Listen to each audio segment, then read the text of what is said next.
What's up, folks? How's it going? So today, earlier I talked about doing some discussion on Mein Kampf, and we're going to start that today with what I find to be the most,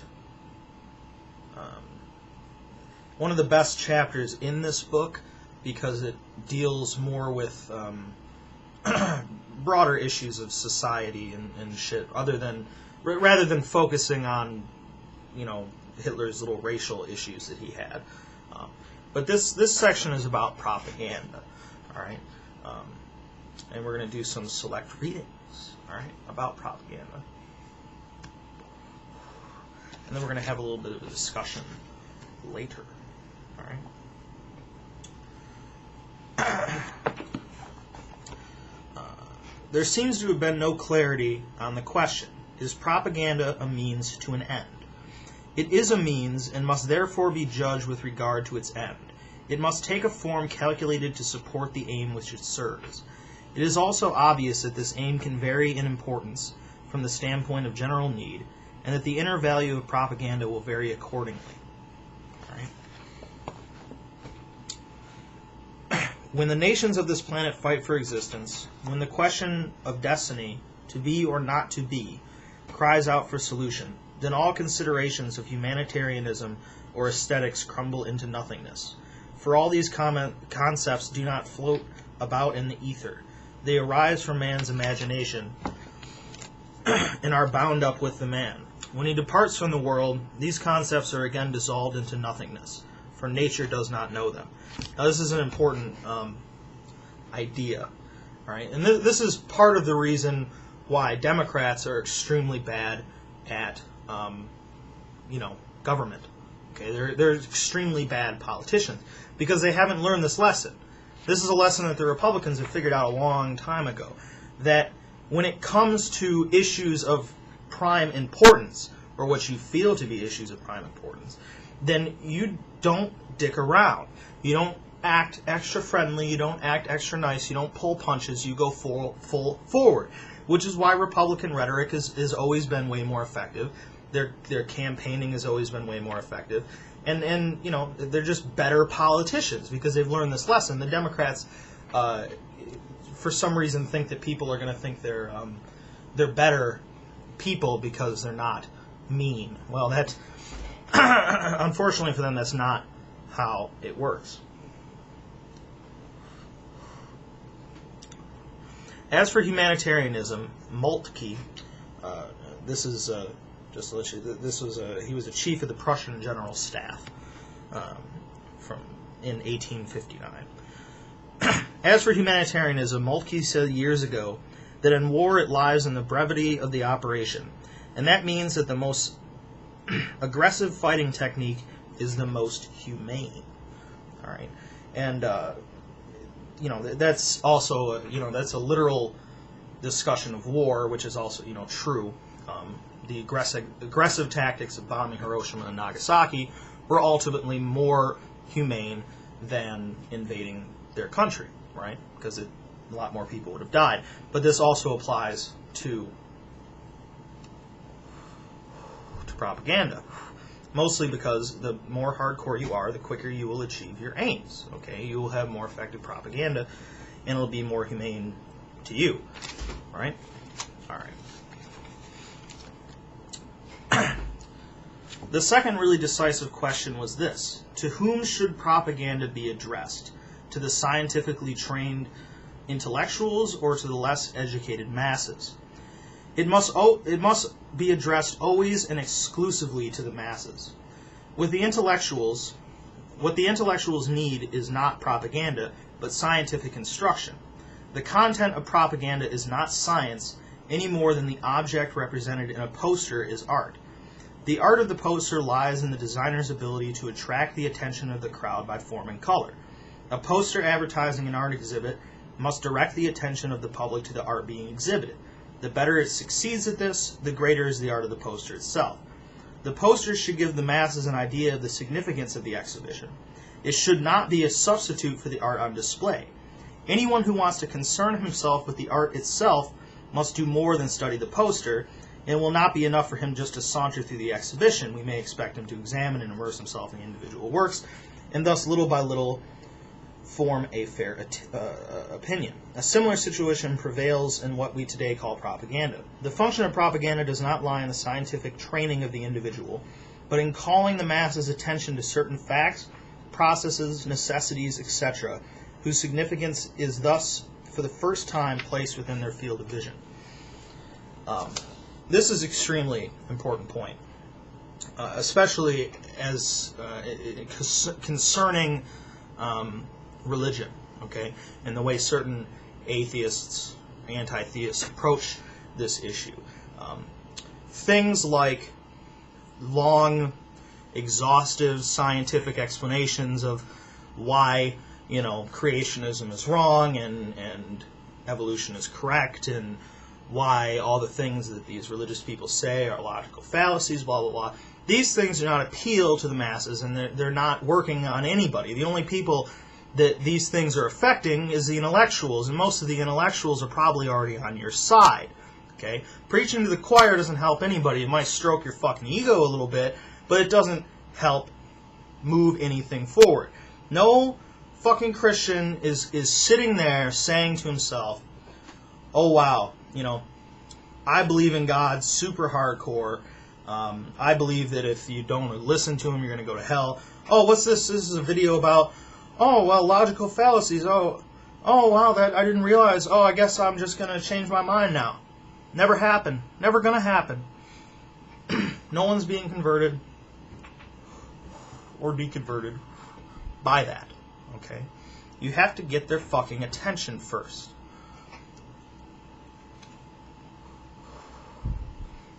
And again, this is something that the Democrats haven't figured out, because Democratic politics is they've always tried to go forward and be like, well, the Republicans, what they said was wrong, and here's our plan in 4 points, and here's the subsection A is this, that, and the other. Does not appeal to people, okay? Great for the people that are already on your side, okay? Not appealing to the masses, right? The whole art consists in doing this so skillfully that everyone will be convinced that the fact is real. Okay, the fact that you're trying to propose to everybody, the process necessary, the necessity correct, etc. But since propaganda is not and cannot be the necessity in itself, since its function, like the poster, consists in attracting the attention of the crowd and not in educating those who are already educated or who are striving after education and knowledge. Its effects, for the most part, must be aimed at the at the emotions, and only to the very limited degree at the so-called intellect. Okay? Now, a lot of this stuff sounds really terrible. You might be like, why do you, agree with this? And the short answer is because people are fucking stupid. And this book right here has some much better understanding of how people fucking really work, okay, than a lot of the shit out there, alright? People are fucking dumb, okay? You might have to appeal to their emotions. God damn it, you might have to sink to the other side's fucking level, okay? Because the issues at hand here are fucking of prime importance, okay? So, you might have to get your fucking hands dirty, so to speak. All right.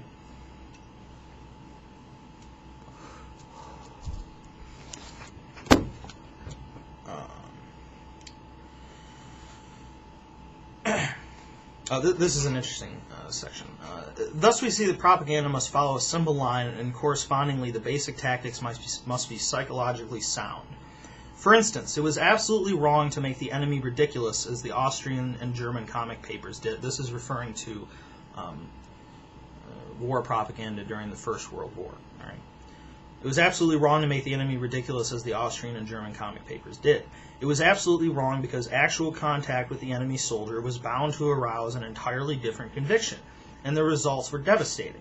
For now the German soldier, under the direct impression of the enemy's resistance, felt himself swindled by his propaganda service. His desire to fight, or even to stand firm, was not strengthened, but the opposite occurred. His courage flagged. By contrast, the war propaganda of the English and Americans was psychologically sound. By representing the Germans to their own people as barbarians and Huns, they prepared the individual soldier for the terrors of war, thus helped to preserve him from disappointments. After this, the most terrible weapon that was used against him seemed only to confirm what his propagandists had told him. It likewise reinforced his faith in the truth of his government's assertions, while on the other hand it increased his rage and hatred against the vile enemy. For the cruel effects of the weapon, whose use by the enemy he now came to know, gradually came to confirm for him the Hunnish brutality of the barbarous enemy, for which he had heard all about. And it never dawned on him for a moment that his own weapons possibly, if not probably, might even be more terrible in their effects. All right? And so the English soldier could never feel that he had been misinformed by his countrymen, as unhappily was so much the case with the German soldier, that in the end he rejected everything coming from this source as swindles and bunk. All right? Now, this is important, and you can see that they took this advice to heart with their war propaganda in the Second World War, because they didn't beat around the bush, and they were very direct, and they, made out the enemy to be vicious and dangerous and violent, and it prepared the German people for their eventual defeat. Hopefully the purpose of propaganda would be to prepare your people for eventual victory, but, the other side works out real well, too. And plus you're very rarely going wrong if you call somebody an asshole, because most people are assholes. A lot of people are fucking crazy, a lot of people are incredibly violent. You can't go too wrong warning your people of that. And they're going to find that you were right, and they're going to trust you. All right. So anyway, there was some points on propaganda. Now, again, okay, people don't want to hear it, all right? But this book and similar ideas have a deeper understanding for how human beings actually work than a lot of us do. And you have to be firm. You have to be willing to be just as angry and just as blunt as the people you are arguing with. Okay? I'm talking in this context about Christians and Muslims and Jews and whatever the fuck else is out there. And I'm not suggesting that you do violence, because on the practical side of that, there's not enough of us. And on the moral side of that, we should try not to kill people.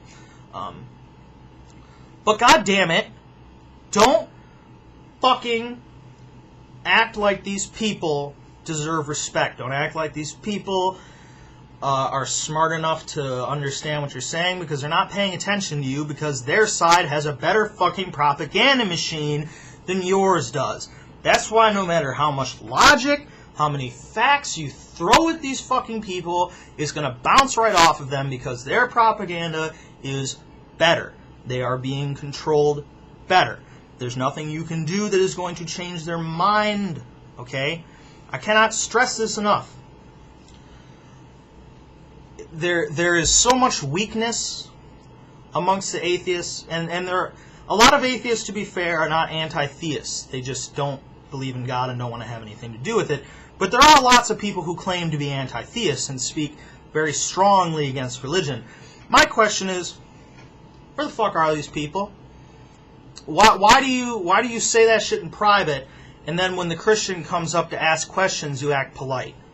Act like they deserve your respect. Act like they give a fuck about all the research you've done, or, all the logical fallacies you can point out. Because they don't. They don't care. Okay? You're not helping anybody by playing that game. And this problem is compounded because the vast majority of atheists, especially on YouTube, are liberals. Okay? And liberals are terrible at politics. They're terrible at propaganda, and they're terrible at people.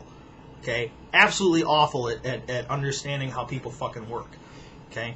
And so we have a bunch of liberal atheists who talk out of one side of their mouth about how religion is dangerous and blah, blah, blah, blah, blah. And then when they get confronted by a Christian, who's saying to himself, I believe in God and Jesus, and you are going to hell, and I kind of hope you go to hell, and if I thought I could get away with it, I'd kill you, and I want to change the laws in your country so that you don't have the same rights as me because my fairy tale says so. And your response is, there's some, I don't think that's really true. I mean, there's some logical fallacies in here, there, and I mean, religious people just, we don't want to stop you from worshiping. We just want us to be left alone.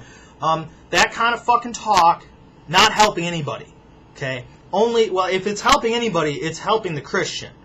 Alright, motherfucker? Helping them. No one is being converted, okay, by this kind of talk. No one is impressed. Okay? That's the other thing people need to understand. Stupid people like this are not going to be impressed by how fucking smart you are. They're not going to be impressed by how many logical fallacies you can name. They're not going to be impressed by all the scientific shit that you can throw at them about creationism. They're not going to be impressed. There's no Christian standing there saying, I believe that the earth was made in 7 days and that Jesus walked with dinosaurs, but damn, this man really is good at research and I think I shall respect his intelligence. No. If anything, they think you're weak for not being just as hardcore on them as they are. They love it. They love these people. Absolutely. They love fucking Richard Dawkins people. They love fucking Thunderfoot people. They love these fucking people because they will sit there and just spout scientific crap that no Christian gives a shit about and only going to help their cause by showing that they're weak and that they don't have the convictions of their belief. Okay? I'm sorry if you don't like that. My first suggestion would be, if you are anti-religion, but you are too much of a pussy to be direct about it and say the kind of shit that I say, I would recommend that you stop trying to represent yourself for the rest of us because you're not helping. All right? People like Thunderfoot and Richard Dawkins are great because they're professors and they have information we all need to learn, but they're not the ones that should be presenting for our side. They're not the ones that should be the poster boys for anti-theism because they're not strong enough. Okay? And the world doesn't play by liberal rules. Okay? The world plays by the fucking laws of nature. Okay? The weak will fail and the strong will survive. Okay? And, sometimes being intelligent is enough to get you through your day-to-day life. But as far as sustaining any kind of movement or any kind of ideal, intelligence is not enough. Okay?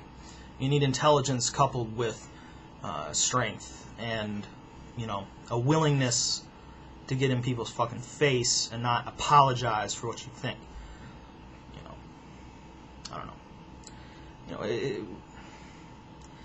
It's sad. And the other problem, now that I'm talking about problems within atheism, frankly, we're too white. Frankly, we're too white. Where's the black people? Where's the Mexicans? Where's my Asian people? We need to get these people in here. Shit, it shouldn't even be hard to get the black people. Okay? You can pretty much show how Christianity was mainly responsible for justifying their enslavement. Okay? And that Christianity has been used as an excuse to keep these people quiet and calm while white people raped them. Okay? And it shouldn't be that hard to get these people to fucking recognize this shit. Because right now, atheists appear to the rest of the world to be white, middle-class liberals. And nobody likes white middle-class liberals. God damn it. Don't like them, okay? Gotta broaden horizons. I don't know. But just, all I'm saying is you don't have to apologize for anything. You don't have to be polite to these people. You don't have to do any of that crap. You don't have to give them the benefit of the doubt. You don't have to do any of that. All right? I don't know. I'll talk to you folks later.